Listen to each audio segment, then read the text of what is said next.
Welcome back everyone. Today we're gonna see how to connect Namecheap domain to Shopify. To do so you need a domain that uses Namecheap Basic DNS and Namecheap Premium DNS. Firstly, go to namecheap.com, log into your account. In the left sidebar, click Domain List. Then select Manage button next to the domain you want to point to Shopify. At the top menu of the domain management page, click Advanced DNS.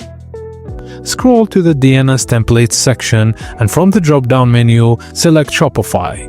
Click the green check mark to apply. A pop-up window will appear. Click Continue to confirm the DNS change. You should now see a success message. If you see an error, contact Namecheap's support.